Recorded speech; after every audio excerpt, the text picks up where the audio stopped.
Hello students, I am Nitin from Meena classes. Students, आज हम लोग स्टडी करने वाले हैं थर्मल प्रॉपर्टीज ऑफ मैटर का एक नया टॉपिक, जिसमें हम थर्मल एक्सपांशन ऑफ गैसेस को स्टडी करेंगे। इसे हम दो पॉइंट्स में डिवाइड करेंगे, जो है कोफिशिएंट ऑफ वॉल्यूम एक्सपांशन और coefficient of pressure expansion. Students, रही बात इनके नोट्स की, तो मैंने आपको ऑलरेडी डिलीवर कर दिए, तो लिंक डिस्क्रिप्शन में दी हुई, जाके आप अभी देख सकते हैं। स्टूडेंट्स, यदि आपने चैनल को अब तक सब्सक्राइब नहीं किया तो सब्सक्राइब कर लें। मैं नेक्स्ट वीडियो भी जल्दी जल्दी डालूंगा ताकि आप अपनी स्टडी को आगे बढ़ा सकें। स्टूडेंट्स, आज हम देखते हैं हमारा लेक्चर शेड्यूल क्या है। आज हमारा लेक्चर 16 है, जिसमें हम स्टडी करने वाले हैं थर्मल एक्सपांशन ऑफ गैसेस को, जिसमें कोफिशिएंट ऑफ वॉल्यूम एक्सपांशन और कोफिशिएंट ऑफ प्रेशर एक्सपांशन को हम स्टडी करेंगे।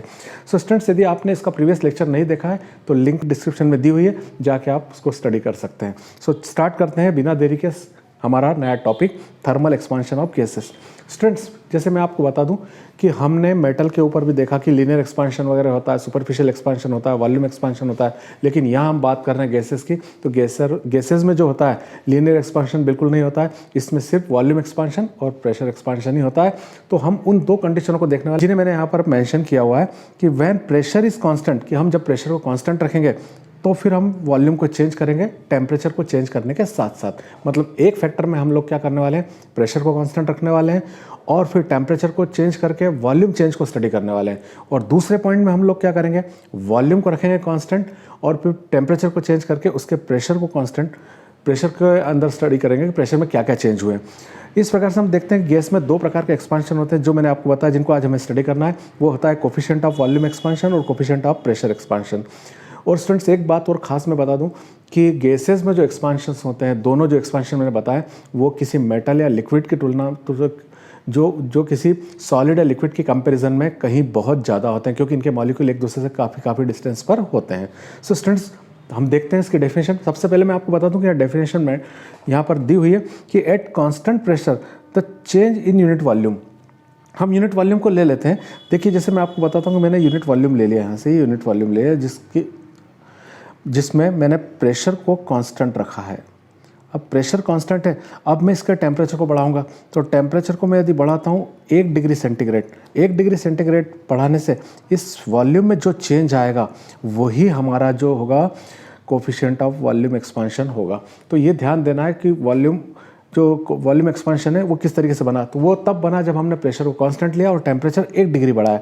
वही डेफिनेशन यहाँ पर लिखी हुई है स्टूडेंट्स, वो देखें आप यहाँ पे, at constant pressure the change in unit volume में चेंज कांस्टेंट प्रेशर पे in any gas if temperature is increase by 1 degree centigrade. यदि हम टेम्परेचर को 1 डिग्री सेंटीग्रेड बढ़ा रहे हैं तो उसके वॉल्यूम में जो चेंज हो रहा है उसी को हम कोफिशिएंट ऑफ वॉल्यूम एक्सपांशन बोलते हैं, और हम इसको एक कांस्टेंट अल्फा से रिप्रेजेंट करते हैं।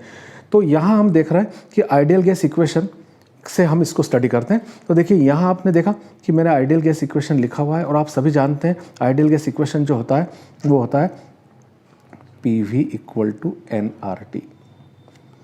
मैं इसको इक्वेशन फर्स्ट देता हूँ। अब स्टूडेंट्स, बात फिर हम डेफिनेशन को कंसंट्रेट करें कि हमें यहाँ पर प्रेशर को कांस्टेंट रखना है और कांस्टेंट रखकर टेम्परेचर को 1 डिग्री बढ़ाना है।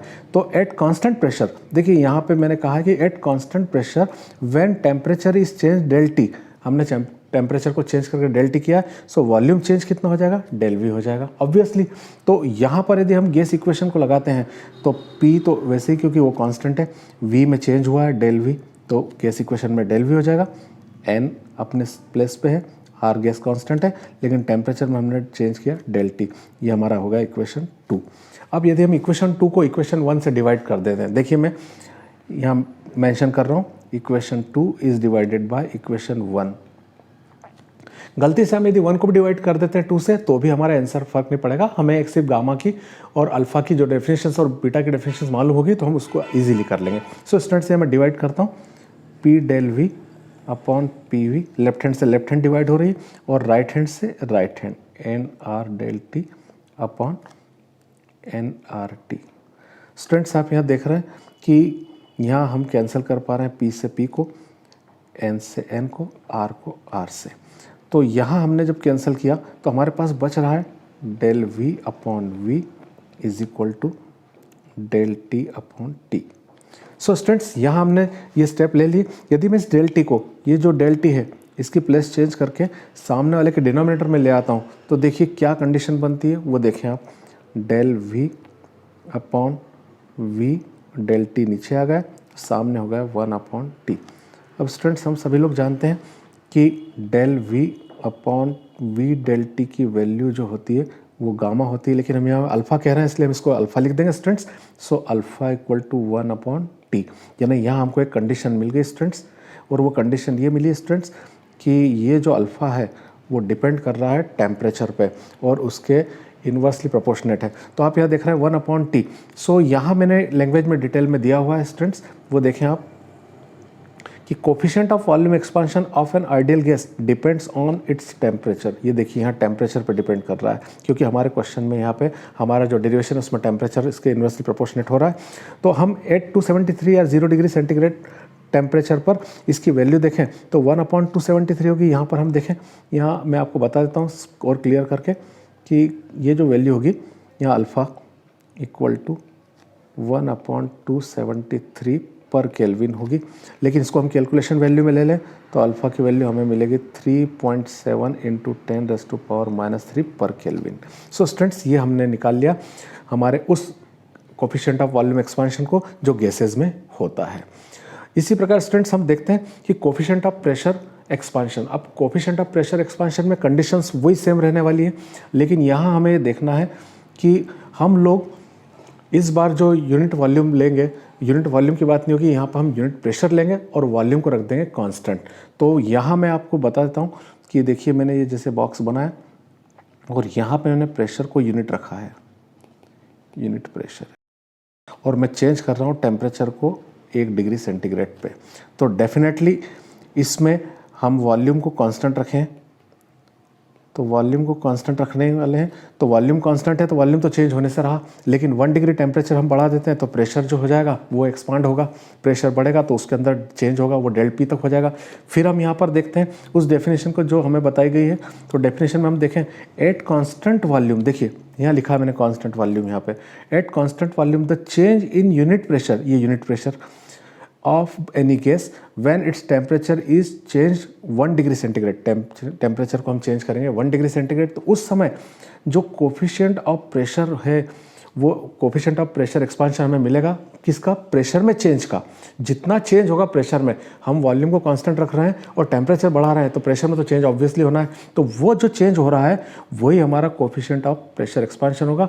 उसको भी हम आइडियल गैस इक्वेशन से निकाल लेते हैं स्टूडेंट्स। देखिए यहाँ पे लिखा है we know ideal gas equation, देखिए यहाँ पे मैंने सेंटेंस डाल दिया है कि उसमें आइडियल गैस की इक्वेशन की वैल्यू लिखें तो PV इक्वल टू nRT, जैसे मैंने प्रीवियस वाले में लिखा है, ये हमारा इक्वेशन फर्स्ट हो जाएगा। अब स्टूडेंट्स जो ये सेकंड सेंटेंस है इसको थोड़ा ध्यान से कॉन्सेंट्रेट कर लें, वो ये है कि at constant volume temperature of any gas change by del T, at constant volume, हम वॉल्यूम को कांस्टेंट रख के उसके टेम्परेचर में डेल टी चेंज करेंगे तो प्रेशर में चेंज होना है, तो प्रेशर में चेंज कितना होगा, डेल पी होगा। तो हम यदि यहाँ गैस इक्वेशन पे इसको अप्लाई करें तो आप देख रहे हैं कि प्रेशर में चेंज हुआ डेल पी, वी अपनी जगह पे है, एन आर अपना कांस्टेंट ही है दोनों, लेकिन टेम्परेचर हमने चेंज किया था 1 डिग्री, तो हम यहाँ डेल टी से इसको मेंशन कर देंगे।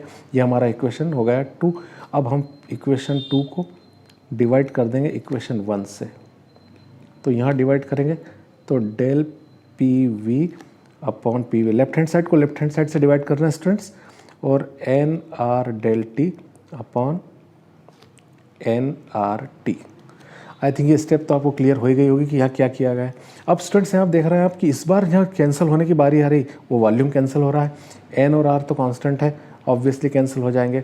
हमारे पास अब जो बच रहा है वो क्या बच रहा है, वो देखें आप, वो बच रहा है del P upon P is equal to del T upon T. Students अब इस जो डेल टी की वैल्यू है, ये डेल टी की वैल्यू मैं यहाँ डिनोमिनेटर में ले आता हूँ साइड चेंज करके, तो मेरे पास क्या बचेगा वो आप देखें, del P upon P del T is equal to 1 upon T. Same वही फैक्टर बचा जो मैंने पिछली बार आपको बताया था। अब यहाँ देखिए हम सब जानते हैं कि del P upon P del T ये बीटा है, इसको हम कांस्टेंट बीटा से रिप्रेजेंट कर रहे हैं। सो यहाँ हम वैल्यू को रख देते हैं यदि, तो यहाँ हम वैल्यू रख देंगे तो ये बीटा इक्वल टू क्या हो जाएगा, 1 अपॉन टी हो जाएगा।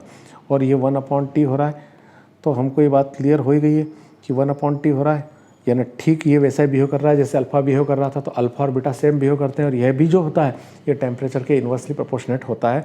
और उसी चीज़ को यहाँ मेंशन कर रहे हैं डियर कि coefficient of pressure expansion of an ideal gas also depend on its temperature, उसके टेम्परेचर पे डिपेंड करता है। और सेम वैल्यू जो अल्फा के लिए आई थी वही वैल्यूज़ फिर डियर्स इसमें बीटा के लिए भी टेम्परेचर की वही वैल्यू मेंशन होती है। इस प्रकार से कोफिशिएंट ऑफ प्रेशर वो एक्सपांशन भी आपको क्लियर होगा डियर। इन दोनों को आप एक एक बार भी रिवाइज कर लेंगे तो आप अपने कॉन्फिडेंस को जनरेट करके इसको बहुत अच्छा कर सकते हैं। मिलते हैं नेक्स्ट वीडियो में। Till then stay blessed and good bye.